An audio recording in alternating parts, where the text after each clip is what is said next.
지금 제가 와 있는 곳은 고려천도공원이라고 합니다. 고려천도공원이 만들어진 것은 이렇게 얼마 되지 않았습니다. 뭐 보시는 것처럼 굉장히 아직까지도 이렇게 그 새거라고 하는 느낌이 들 정도로 깔끔합니다.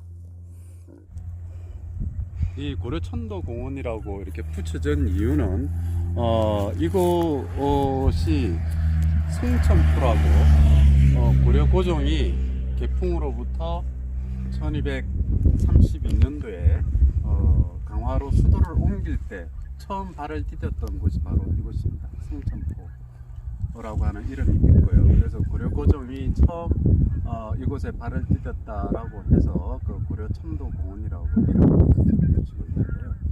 그때 그 고려고종이 강화로 천도를 할때 그때 당시에 그 권력을 잡고 있었던 사람이 최후 무신정권이었죠. 그래서 무신정권이 최후가 개성 사람들에게 이야기를 하기로 떠나지 않으면 다 죽이겠다라고 협박을 하니 어쩔 수 없이 이제 사람들이 급하게 부랴부랴 살림들을 챙겨서 이제 강화로 피난을 오게 되는데 수많은 사람들이 피난을 왔다고 합니다. 근데 이제 여름 장마이고 비가 많이 오다 보니까 땅도 이렇게 많이 이렇게 질지 않겠습니까? 거의요. 이렇게 맨 안쪽에 있는 철책은 작년에 쳐졌습니다. 많은 분들이 철조망이 우리나라 철책선이 아주 그 한국 전쟁이 끝나고 난 다음부터 있었다고 생각을 할 수 있지만 그렇지가 않습니다. 원래 이렇게 그 휴전선이라고 하는 부분들은 어떤 이렇게 철조망을 쳐서 휴전선을 갖다 표시를 했던 것이 아니라 말뚝을 박았습니다. 강원도 고성부터해서 경기도 파주까지 말뚝을 갖다 박아가지고 이게 휴전선이다라고 표시를 갖다 했던 부분들이었거든요. 그러다가 1960년대 중반에 들어서게 되면 엉뚱하게 그 미국의 그 쿠바 미사일 위기라고 하는 부분들을 아실지 모르겠습니다. 그때 당시는 소련이었죠. 소련이 쿠바에다가 미사일을 배치를 하게 되고 그때 당시 미국 대통령이었던 케네디가 그 부분에 대해서 이렇게 반발을 하고 그러면서 이렇게 굉장히 미소 위기가 이렇게 아주 극대화되던 시점이었는데 쿠바 미사일 위기가 터졌는데 갑자기 이렇게 한국에 이렇게 철조망이 이제 쳐지기 시작합니다. 그러다가 이제 베트남 전쟁이라든지 그다음에 이런 것들로 인해서 이렇게 철조망이 지금 보는 것처럼 기둥을 세우고 그다음에 철조망을 갖다 붙이고 다시 그 위에다 원형 철조망을 두르는 이런 부분들을 하게 됩니다. 이 철조망은 우리나라 그 국군이 철조망을 갖다 친 것이 아니라 서부 전선 중심으로 해가지고 주한미군이 이렇게 철조망을 갖다 설치를 하게 되고 지금도 역시 철조망은 계속해서 쳐지고 있는 상황입니다.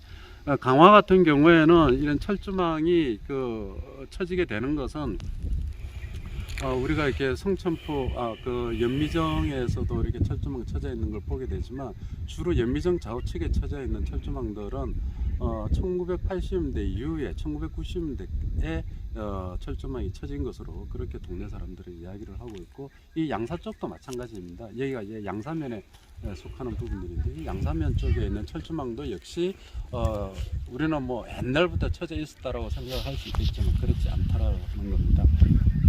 1980년대, 1990년대 철조망이 쳐진 거죠. 그래서 지금 성천포 안에 여기가 이제 성천포였고요. 그래서 고려천도공원 안에는 좀 여러 가지 시설물들이 좀 안내판들이 있게 되는데요. 근데 그 중에 대표적인 것이 좀 맨 안쪽에 보게 되면 고려고종이 이쪽으로 넘어왔다라고 하는 유업이가 맨 안쪽에 있고요. 그 다음에 광개토왕 대항비를 본딴 거죠. 뭐 크기도 이렇게 같다고 이야기를 하는데 광개토왕 대항비를 철제로 해서 금속으로 해서 이렇게 조형물을 세우고 그 앞에 그 풍랑극복의 의지를 담은 팔만대장경을 왜 판각했는가라고 하는 내용들을 적은 내용들을 다 담고 있습니다. 그래서 팔만대장경을 갖다가 또 여기서 설명을 하고 있는데 여기에서 제가 이렇게 뭐 잠깐 말씀을 갖다 드리기는 했습니다만은 저 앞에 쓰여져 있는 내용들이 사실과 다른 부분들이 심각한 오류를 갖다 지금 안고 있습니다. 우리나라에서 대장경을 갖다 만든 것은 초조 대장경이라고 그러는데요. 그러면은 그 불법의 힘을 빌려서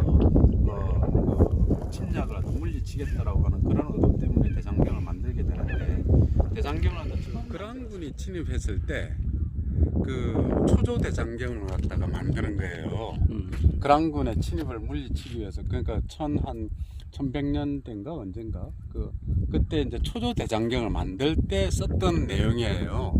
근데 강화에 있는 8만 대장경은 제조 대장경이거든요. 초조 대장경이 만들어졌다가 대구 부인사, 대구에 있는 부인사의 초조 대장경을 보관을 했는데, 그게 몽골이 침입하면서 그게 불타버린 거예요. 불타버리면서 강화에 들어와서 이제 이를테면은 이제 대장경이 없으니까 두 번째 만드는 대장경이다 해서 제조 대장경이거든요. 제조 대장경을 강화해서 만든 거예요. 만든 건데, 저 내용을 보게 되면 초조 대장경, 그러니까 몽골의 침입이 아니라 그랑군의 침입에 대비해서 초조 대장경을 만들었다라고 하는 내용이 저기 들어가 있는 거예요. 그리고 그 밑에 보게 되면 더 이렇게 좀 말이 안 되는 게, 풍랑 극복이라고 해놓고 강화는 그란은 아니죠. 몽골이죠, 몽골. 그러니까 고려는 그란의 침략에만 지속적인 항쟁을 이어나가며 국난 극복의 의지를 모아 8만 대장 판경 완성했다라고 하는 이 이야기는 초조 대장경, 강화하고는 아무 상관없는 이야기이고요. 이 상징탑은 8만 대장경의 의미와 그다음에 고구려의 정통성, 고구려의 정통성하고도 그러니까 이게 광개토항 대항비지 않습니까? 광개토항 대항비를 갖다 여기에다가 세울 이유가 없는 거죠. 그러니까 이게 정말 이렇게 누가 이렇게 이 글씨를 갖다 이 비싼 이 많은 엄청난 예산을 들여서 이게 철골로 해가지고 이렇게 8만 광개토항 대항비를 만들고 거기에다가 8만 대장경 판각의 의미를 갖다 적는데, 왜 이렇게 그걸 했을까? 초조 대장경인 대구 부인사에서 불타버린 초조 대장경의 의미를 갖다가 여기에 더 적었을까? 정말 황당하고 어이가 없는 거죠.